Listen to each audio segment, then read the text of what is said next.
बिस्मिल्लाहिर्रहमानिर्रहीम। अस्सलाम वालेकुम listener and viewers, virtual channel online पर खुशामदीद। मैं सदल आपसे मुखातिब हूँ। आज का जो हमारा टॉपिक है वो कंप्यूटर बेसिक कोर्स है। तो आइए लैपटॉप की स्क्रीन पर जब हम अपनी लैपटॉप को या अपने सिस्टम को ओपन करते हैं तो हमें कुछ इस तरह से इन्वायरमेंट मिलती है। फर्स्ट ऑफ ऑल ये कंप्यूटर का डेस्कटॉप एरिया कहलाता है। इस पे जो आपको छोटी सी निशान नजर आती है इसको पॉइंटर कहा जाता है और इस पॉइंटर से हम पॉइंटिंग कर सकते हैं। ये पॉइंटर जब हम जिस आइकन पे लेके जाते हैं तो वो आइकन अपनी छोटी हल्की सी सिलेक्शंस के साथ हमें नजर आती है और ये डेस्कटॉप एरिया कहलाता है। और इस पे जो जितनी भी आपको ये आइकन नजर आते हैं इसको आइकन कहा जाता है।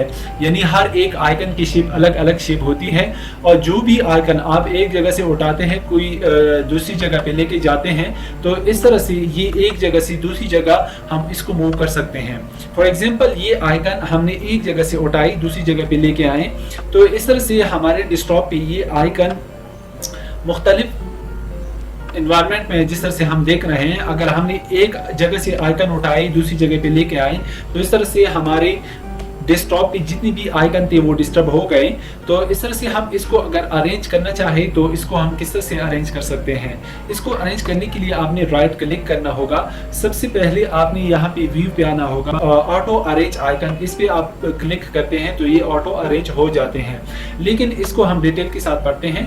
फर्स्ट ऑफ ऑल व्यू पे आते हैं। व्यू पे आने के बाद यहाँ पे हमारे पास लॉन्च आइकन है। जब हम इस पे क्लिक करते हैं तो हमारी स्क्रीन पे या डेस्कटॉप पे जितनी भी आइकन होते हैं वो लॉन्च हो जाएंगे। इस तरह से आप देख रहे हैं जब मैंने इसको लॉन्च पे क्लिक की तो इस तरह से ये लॉन्च हुए। दोबारा से अगर मैं इसको मीडियम पे लेके जाना चाह रहा हूं तो मीडियम पे आ सकते हैं। अगर इसको हम स्मॉल आइकन पे लेके आना चाहें तो इस तरह से स्मॉल आइकन पे भी इसको हम सेट कर सकते हैं। लेकिन बाय डिफॉल्ट ये इस तरह से मीडियम आइकन पे बहुत अच्छे नज़र आते हैं। आप अपनी स्क्रीन पे जब भी सेटिंग करते हैं तो मीडियम आइकन पे रखें। और इस तरह से यहाँ पे एक ऑटो अरेंज आइकन है। ये कब काम करते हैं? ये जब हमारे पास स्क्रीन पे जिस तरह से अब ऑटो अरेंज चेक लगा हुआ है तो इस तरह से ये आइकन अगर हम यहाँ से दूर लेके जाना चाहे तो ये दूर नहीं लेके जा सकते। क्यों?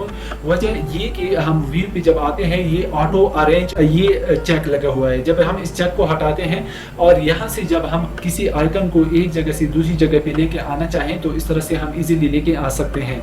और इसी तरह से हम अपने व्यू पे जब आते हैं तो अलाइन आइकन टू ग्रिड और इसको हम ग्रिड वाइज मतलब ये कि ये अरेंज कर सकते हैं। फॉर एग्जांपल ये आइकन यहाँ पे पड़ा हुआ है ये लाइन के हिसाब से ग्रिड वाइज, यानी मतलब ये कि जब भी आप इस आइकन को सिलेक्ट करना चाहें तो इस तरह से ये आइकन यहाँ पे सेट है जिस तरह से आप देख रहे हैं। थोड़ा से जब नीचे आते हैं तो इस तरह से दूसरा आइकन इससे थोड़े से फासले पे है तो ये जब हम इस तरह से इस आइकन को थोड़ा सा नीचे लेके आए तो इस तरह से इसके साथ हम इसको एडजस्ट कर सकते हैं। तो इस तरह से ये ग्रिड हुआ।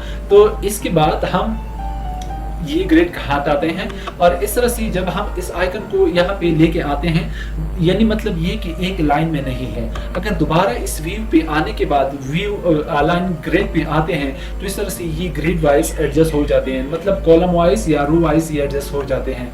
जब हम इसको कहीं दूर लेके जाते हैं जिस तरह से ये ग्रिड वाइज वहाँ पे खुद बहुत एडजस्ट हो जाता है। लेकिन अगर ये चेक यहाँ से नहीं लगी तो जिस तरह से आप अपने आइकन को हर जगह पे लेके आ सकते हैं। जिस तरह से मैं यहाँ पे अगर मैं फॉर एग्जांपल दोबारा व्यू पे आता हूँ इस तरह से अलाइन आइकन टू ग्रिड, जब मैं इस पे क्लिक करता हूँ तो ये एक लाइन में इसके साथ एडजस्ट हो जाता है। और इसी तरह से व्यू पे आने के बाद शो डेस्कटॉप आइकन, जब आप ये चेक हटाएं तो इस तरह से आपके डेस्कटॉप से आइकन मुकम्मल तौर पर हाइड हो जाएंगे। अगर दोबारा क्लिक करें तो यहाँ से दोबारा आप इनको शो कर सकते हैं। For example show desktop icon, यहाँ से आप इनको शो कर सकते हैं। अगर आप अपने आइकन को वहाँ इस आइकन के साथ एडजस्ट करना चाहे तो इस तरह से भी एडजस्ट कर सकते हैं। लेकिन यहाँ से अगर हम आना चाहे ऑटो अरेंज आइकन, जब हम इस पर क्लिक करते हैं तो हमारी आइकन ऑटो अरेंज हो जाती है। और इसी तरह से हम राइट क्लिक करते हैं और ये चेक सारे के सारे लगे होते हैं। जब आपने आइकन एक जगह से दूसरी जगह लेके जाना चाहें तो इस तरह से ये चेक हटाएं तो इस तरह से आप लेके जा सकते हैं। यहाँ पे हमारे पास दूसरा है सॉर्ट बाय नेम के साथ हम इसको सॉर्ट कर सकते हैं यानी बाय नेम। इस तरह से ये कंप्यूटर अपनी सेटिंग के हवाले से यानी पहला जो हमारे पास है डॉक्यूमेंट्स का है, माई कंप्यूटर का है, नेटवर्क का है, इस तरह से ये आइकन अपने हिसाब से एडजस्ट हो जाते हैं। अगर साइज के हवाले से हम करना चाहें, जिस किसी आइकन की साइज बड़ी है तो वो ऊपर साइड पे आ जाती है, तो इस तरह से ये साइज वाइज भी हम इसको एडजस्ट कर सकते हैं। और जो तीसरा है और ये है सॉर्ट बाय आइटम टाइप। अगर हम आइटम टाइप इनको एडजस्ट करना चाहे तो ये आइटम टाइप इनको हम एडजस्ट कर सकते हैं। ये देखें my computer network, recycle bin, पेयर फोल्डर और इस तरह से जितनी भी है तो ये अपने हिसाब से आइटम वाइज एडजस्ट हो जाते हैं। और यहाँ पे मॉडिफाई यानी डेट मॉडिफाई है, जब हम डेट मॉडिफाई पे क्लिक करते हैं तो ये किस तरह से एडजस्ट हो जाते हैं। रिसेंटली जिस डॉक्यूमेंट में या जिस फाइल में आपने रिसेंटली काम किया हो, तो जिस डेट को आपने किया हो तो उस डेट के हिसाब से ये एडजस्ट हो जाता है। यानी जब मैं राइट क्लिक करता हूँ, इसकी प्रॉपर्टी में आता हूँ, तो ये प्रॉपर्टी में आने के बाद जर्नल में हम आते हैं तो ये जो हमारे पास क्रेडिट हुआ 28 अप्रैल 2021 को और 11:37 पर ये हमारे पास ये जो आइकन है इस पे हमने काम की, तो इस तरह से ये डेट वाइज मॉडिफाई हो गया। और इसी तरह से अगर हम इस पे जो हमारे पास ये न्यू है और अगर हम इस पे क्लिक करते हैं तो ये भी 28 और को हमारे पास इस पे हमने काम किया है। और इसी तरह से जब मैं राइट क्लिक करता हूँ, यहाँ से मैं अपने सिस्टम को रिफ्रेश कर सकता हूँ। ये जो पेस्ट की ऑप्शन है ये कब ऑन होती है, जब हम अपने जो डेस्कटॉप एरिया है इस पे किसी एक आइकन से कॉपी लेते हैं। कॉपी लेने के बाद दोबारा राइट क्लिक करते हैं तो यहाँ पे हम इसको पेस्ट कर सकते हैं। और इसी तरह से पेस्ट एज अ शॉर्टकट, इसको शॉर्टकट के जरिए से भी हम इसको पेस्ट कर सकते हैं। शॉर्टकट का क्या मतलब है कि इनकी जो शॉर्टकट है, तो ये जो एरो आपको नजर आती है ऊपर साइड पे, तो ये शॉर्टकट का आइकन है। जब हम अपना एक शॉर्टकट लेते हैं, मतलब ये कि इसका शॉर्टकट है, शॉर्टकट हम उठाते हैं। और इसी तरह से और अनडू कॉपी, जब हम इस पे क्लिक करते हैं, जो कॉपी हमने उठाई, जब हम इस फोल्डर पे क्लिक करते हैं तो हम अपने डेस्कटॉप पे एक फोल्डर क्रिएट कर सकते हैं। यहाँ पे मैं लिख रहा हूँ माई डॉक्यूमेंट। तो इस तरह से आप अपने स्क्रीन के जो आपका डेस्कटॉप है यहाँ पे आप अपना एक फोल्डर क्रिएट कर सकते हैं। अब हमारे पास शॉर्टकट है।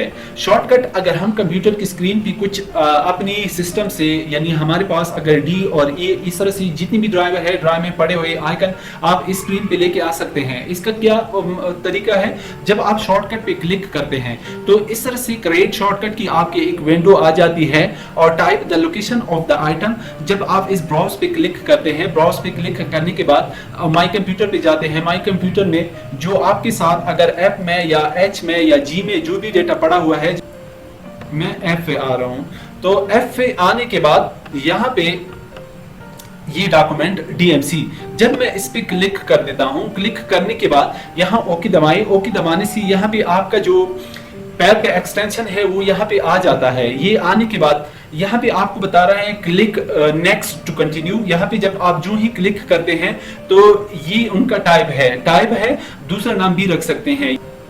Type a name for this shortcut. इस शॉर्टकट फाइल के लिए आप यहाँ से नेम भी सिलेक्ट कर सकते हैं, लेकिन मैं इसको यहाँ पे क्लिक कर रहा हूँ, जो भी नेम है वही नेम रख रहा हूँ।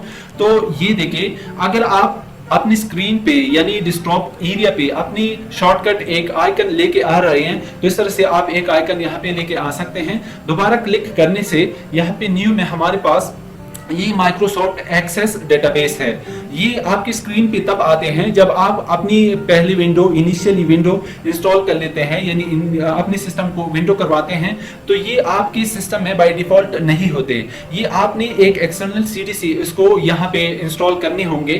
तो इंशाल्लाह मैं वो भी प्रोसेस भी, इंस्टॉलेशन का प्रोसेस भी इनका बता दूंगा कि MS ऑफिस और इसको हम किस तरह से इंस्टॉल कर सकते हैं अपने कंप्यूटर में। तो ये जब आप अपनी उस प्रोसेस के मुताबिक बाहर एक्सटर्नल जो आपकी सीडी होती है उससे आप अपनी सीडी को इंस्टॉल कर लेते हैं, यानी माइक्रोसॉफ्ट ऑफिस, तो इस तरह से आपके साथ ये आइकन आ जाते हैं। और ये जो हमारे पास माइक्रोसॉफ्ट एक्सेस डेटाबेस है, माइक्रोसॉफ्ट वर्ड डॉक्यूमेंट है, और ये इन पेज भी एक्सटर्नल से हम इसको इंस्टॉल कर सकते हैं। और माइक्रोसॉफ्ट पावर पॉइंट प्रेजेंटेशन ये, और ये जो हमारे पास है माइक्रोसॉफ्ट पब्लिशर डॉक्यूमेंट, यहाँ पे टैक्स डॉक्यूमेंट है। ये जब ये आप अपनी विंडो इंस्टॉल कर लेते हैं तो या अपनी विंडो करवाते हैं तो इस तरह से टैक्स डॉक्यूमेंट जब आप इस पे क्लिक करते हैं तो बाकी जितनी भी एप्लीकेशन है वो आपकी स्क्रीन पे नहीं होती है, यानी सिस्टम पे आपके नहीं होते। ये आपके साथ कुछ बाय डिफॉल्ट कुछ चीजें होते हैं जो टैक्स डॉक्यूमेंट ये होता है, ये भी हमने एक्सटर्नल सोर्स से वहां से इंस्टॉल कर रखे होते हैं, यानी वहां से हम इंस्टॉल कर सकते हैं। और इस तरह से ये जिप फाइल है, यानी जब भी हम अपनी एक फाइल को यानी कोई बड़ा डाटा है उसको जिप करना चाहे तो उसको हम कंप्रेस कर सकते हैं। इसके बाद जब भी हम राइट क्लिक करते हैं डिस्प्ले सेटिंग और पर्सनलाइज, इंशाल्लाह मैं नेक्स्ट वीडियो में आपको डिटेल के साथ ये पढ़ा दूंगा। और यहाँ पे हमारी ये लेक्चर इख्तिताम पजीर होती है। अपने बहुत सारे दुआओं में याद रखिएगा और मिलते हैं इंशाल्लाह एक नई लेक्चर के साथ, और तब तक के लिए इजाज़त दीजिए। ओके, अल्लाह हाफिज़।